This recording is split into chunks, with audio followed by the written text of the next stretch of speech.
첫 번째 인간은 강경화 장관이 유엔 베테랑 출신이었지입니다. 그런 생각이 먼저 드셨어요?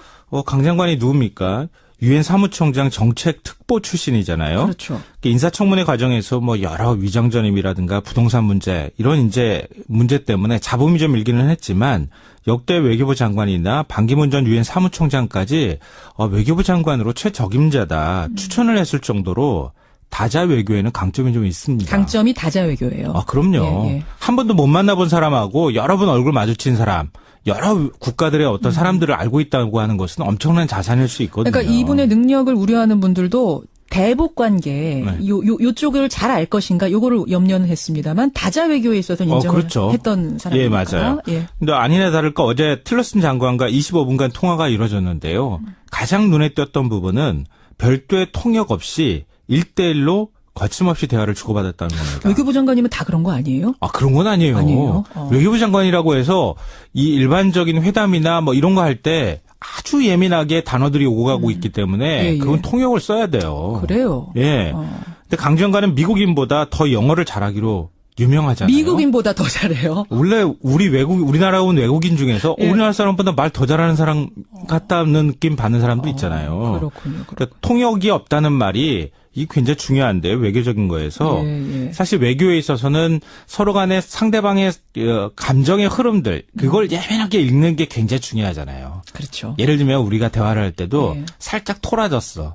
그 토라진 감정을 읽고 그 사람한테 그 감정에 대해서 살짝 이렇게 돌아가면서 애들러 표현하거나 이런 게 굉장히 중요해요. 뉘앙스라는 게 있거든요. 그걸 읽느냐 못 읽느냐의 차이가 있거든요. 그거는 읽어내기가 굉장히 어려운 거거든요. 맞아요. 그런 면에서 이 강 장관은 굉장히 큰 강점을 갖고 있는 장관이라는 게 이번에 확인이 됐다고 볼 수 있을 것 같아요. 그렇군요. 예. 두 번째 행간은 뭡니까? 두 번째 행간은 두 가지 공감이 이루어진 점을 주목할 필요가 있다입니다. 두 가지 어떤 공감입니까? 우선 어제 통화에서 가장 큰 소득은 사드 문제에 관한 오해를 또 풀었다는 겁니다. 그래요? 이거 풀어도 계속 오해가 있다고 언론에서 얘기를 하고 있기 때문에 그렇긴 하지만 일단은 어제 그 틸러슨 장관의 말을 보면 확실히 오해가 일단은 풀린 것 같습니다. 뭐라고 했길래요? 강 장관이 환경 영향 평가에 대해서 미국 내에서 사실은 우려의 목소리가 나오고 있다는 언론 보도가 굉장히 많았었잖아요.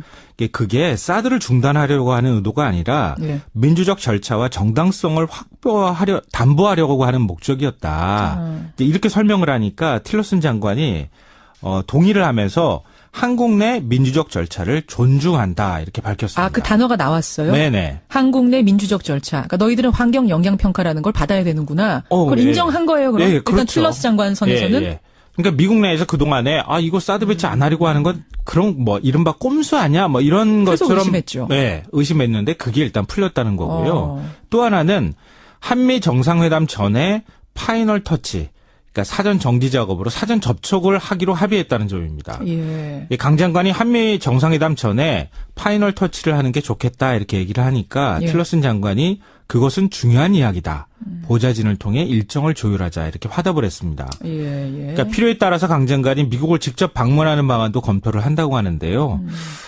강 장관이 이 정상회담, 굉장히 중요한 정상회담 전에 외교부 장관으로서의 존재감을 보여줬다 이렇게 평가할 수 있을 것 같습니다. 첫 통화 성공적으로 이루어졌다라는 두 번째 행간. 세 번째는 뭡니까? 마지막 세 번째 행간은 불안을 조장할 필요가 없다입니다. 이건 무슨 말씀이세요? 우리나라 일부 보수 언론 요즘 보도태도 보면요. 한미 간에 엄청난 긴장, 엄청난 갈등이 있는 것처럼 자꾸 긁어부스럼을 만드는 것 같은 보도태도를 보이거든요. 이제 문정인 특보 발언 같은 거 크게 이슈화된 부분들. 네, 그것도 거예요? 사실은 뭐 굳이 그렇게까지 얘기 안 해도 되는데 트럼프가 뭐 환경 영향 평가 문제에 대해서 경로했다, 욕설까지 했다, 뭐 이러면서 마치 뭐 상황이 진노한 것처럼 보도하는 그런 보도태도도 있거든요. 근데 우리는 왜 항상 미국의 태도에 맞춰줘야 하는 그런 나라는 아니잖아요. 너무 사대주의적 사고가 있는 것 아닐까 이런 우려도 있는데요. 사실 내용적으로 보자면 한미 간에는 큰 이견이 없습니다. 방금 전에 사드 문제 말씀드렸죠. 북핵 반대하죠. 원비어 사망 같이 규탄하고 있죠. 만약 서로 간에 이견이 있다면 그건 외교력으로 풀면 되죠. 설득하고 믿음을 주고 이런 시간이 좀 필요한 거거든요. 그러니까 강경화 외교부 장관이 시험대에 섰고 잘 해내리라고 앞으로 좀 믿고 싶습니다. 여기까지 오늘의 행간 김성환 씨 수고하셨습니다. 네, 고맙습니다. 지금 강경화 장관이 주말 오후부터 일하기 시작했는데요. 그동안 전직 사무총장 둘과 현직 사무총장과 직접 통화를 했다고 합니다. 그리고 앞으로 한미 정상회담을 비롯한 각종 외교 현안에 있어서 협조를 약속받았다고 하네요. 야, 과연 주말에 미국에 자기가 스스로 전화해가지고 번호 딴 것도 대단하잖아. 직접 이런 얘기를 원어로 할 수 있는 장관. 전화번호를 딸 이유가 벌써 대화가 하고 있는 분들이잖아요. 항상 전화번호 따로 안 따고 그렇죠. 직접 전화해서 전직 유엔 사무총장들, 현직 유엔 사무총장과 대화할 수 있는 외교부 장관을 가진 나라가 얼마나 있겠냐는 그러니까 거야. 저는 너무 든든한 게 구테레스는 놓기 싫어했고 뭐 반 총장은 뭐 의뢰 알고 또 뭐 너무나도 그 유엔이 지금 활발하게 가고 싶어 하는 그 루트를 너무 잘 알고 메커니즘을 너무나도 잘 하시는 분이 있어가지고 외교는 든든합니다. 든든합니다. 미국에서도 그렇게 오래 생활을 하셨고 트럼프가 어떻게 그 예측을 하고 어떻게 발동을 걸 건지 자체를 그냥 페이스 조절을 잘만 하시면 될 것 같아요. 그리고 특히 이번에 이제 국민 외교를 설명하면서 북핵에 능동적으로 대치하겠다는 얘기를 했어요. 나는 이 얘기가 그냥 허투루게 그냥 말로 던져보는 수사가 아닌 것 같아. 아니죠. 강경화 라인에 있어서의 어떤 강력한 대북하고의 연결고리 또는 이 외교적인 고리가 곧 발휘가 되는 모양을 볼 수 있지 않을까 하는 기대감을 가지고 하는 멘트를 들었거든요. 아, 이분은 콩고하고도 일을 했었고, 시리아하고도 일을 했었고, 그 북한하고 직간접적으로 외교를 하는 나라들하고 이미 접촉을 하고 일을 하셨던 분이라서요. 김정은하고 어떻게 그 딜을 해야 되는지도 이미 파악을 하고 계시리라고 저는 믿고 있어요. 강경화 외교부 장관은 어떤 사람입니까? 최초의 여성이자 비외무부 출신, 그리고 최초의 비서울대 출신 외무부 장관이 그래요? 되셨네요. 지금까지 서울대 출신들만 외교부 장관 했다는 거예요? 그랬나 봐요. 그래서 70년 외교부 역사상 최초의 이런 많은 수식어를 단 장관이 되었는데요. 이분이 98년에는 외교부 장관 특별보좌관으로 채용되면서 김대중 대통령의 당시 클린턴 미국 대통령과 IMF 외환위기 당시에 통역을 하면서 동시통역. 네, 김대중 대통령의 굉장히 사랑을 받았다고 합니다. 원래 처음에 KBS 영어 PD였다면서요? 네, 그때 당시에 잠시 영업 방송 아나운서 겸 PD를 2년간 했고요. 그 후에 남편하고 유학을 매사추세츠 대학에서 석박사를 하면서 그때 장녀를 낳은 걸로 알고 있습니다. 제가 아까 그 외모 얘기를 했는데 제가 사람 외모 얘기 잘 안 하잖아요. 네? 외모 얘기 절대 안 합니다. 여보세요. 애무 말고 손님들 올 때마다 네. 어쩜 그렇게 예쁘세요 하던 거 기억 안 나십니까? 그거는 외모가 아니에요. 네. 저희 우리 외모를... 김영삼 대통령이 그랬어요. 애무부 장관은 빠지시고. 외무부 장관. 그런데 저는 그 이분의 얼굴을 보면 인권에 찌들려 있다. 인권 때문에 굉장히 고뇌한 흔적이 얼굴에 배어 있다. 그런 측면에서 그 어찌나 사람이 저렇게 아름다울 수 있는 건가. 외모에. 고개 숙이고 머리가 흰머리 염색도 안 하죠. 염색도 안 한 그 흰머리가 섞여 있는 머리에 고개 숙이면서 열심히 일하고 인권에 대해서 고뇌하는 모습들을 정말 인간이란 저렇게 아름다울 수가 있구나. 멋졌어요, 진짜. 멋졌어요. 정말 쩔고. 예, 그리고 관료주의로 쪄들어 있는 외교부가 여성으로 앉았어요. 얼마나 불쾌할까요, 남자들이. 자기는 외무고시도 합격해서 다음에 내가 장관하려고 했는데. 그렇지는 않을 거예요. 왜냐하면 이게 단순히 그렇게만 바라볼 문제가 아니고 강경화 외교부 장관 그 후보자는 사실은 그 노무현 대통령이 외교부 국제기구국장으로 발탁을 했던 부분이고요. 그랬는데 그 하는 일이 인권에 관계된 일을 했는데 그 하는 일이 너무 마음에 드니까 코피 아난 사무총장이 그렇지. 노무현 대통령한테 졸랐어요. 달라고.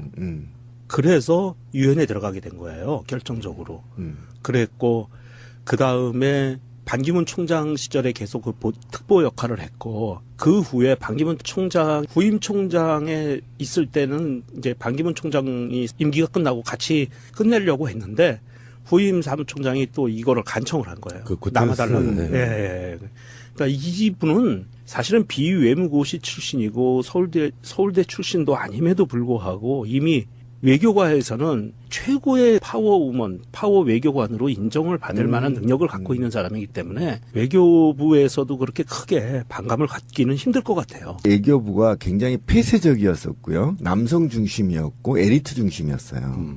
그리고 이게 어쨌든 그런 사회에서 최초로 비외무고시 출신과 여성이 그 총지휘를 맡게 됐다는 굉장히 남성 중심의 에리트 주의자들은 불쾌하게 돼 있죠. 그런데 어쩔 수 없어요. 왜냐하면 이제는 실력이 검증받아야 장관 자리에 올라가는 시대예요. 이제는 권위 시대.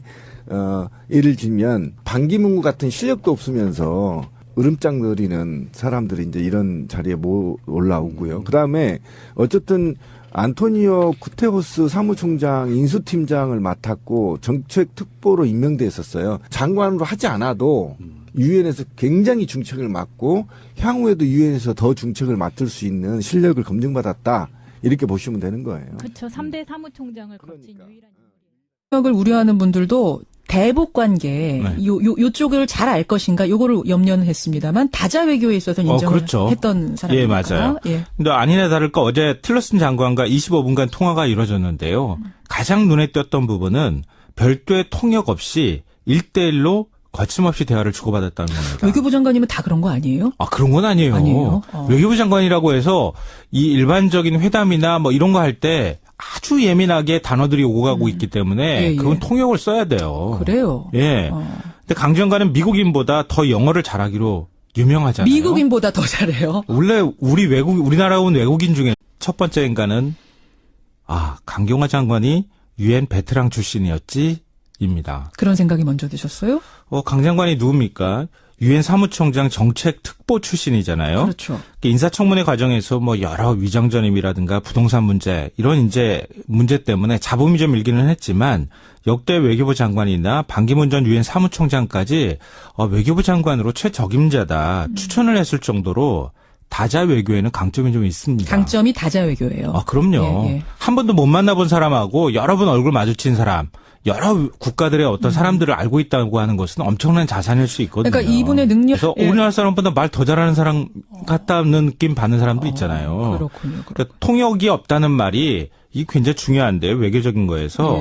사실 외교에 있어서는 서로 간에 상대방의 감정의 흐름들 그걸 예민하게 읽는 게 굉장히 중요하잖아요. 그렇죠. 예를 들면 우리가 대화를 할 때도 살짝 토라졌어. 그 토라진 감정을 읽고 그 사람한테 그 감정에 대해서 살짝 이렇게 돌아가면서 애들로 표현하거나 이런 게 굉장히 중요해요. 뉘앙스라는 게 있거든요. 그걸 읽느냐 못 읽느냐의 차이가 있거든요. 그거는 읽어내기가 굉장히 어려운 맞아요. 거거든요. 맞아요. 그런 면에서 이 강 장관은 굉장히 큰 강점을 갖고 있는 장관이라는 게 이번에 확인이 됐다고 볼 수 있을 것 같아요.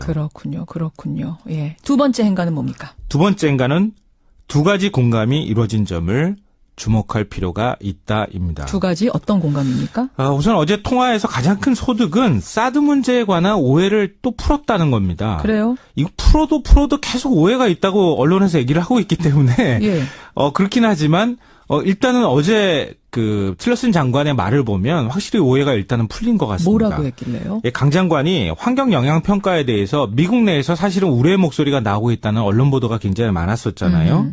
그게 사드를 중단하려고 하는 의도가 아니라 민주적 절차와 정당성을 담보하려고 하는 목적이었다. 이렇게 설명을 하니까 틸러슨 장관이 동의를 하면서 한국 내 민주적 절차를 존중한다 이렇게 밝혔습니다. 그 단어가 나왔어요? 네네. 한국 내 민주적 절차. 그러니까 너희들은 환경 영향 평가라는 걸 받아야 되는구나. 그걸 인정한 거예요. 그럼 일단 그렇죠. 틸러스 장관 선에서는.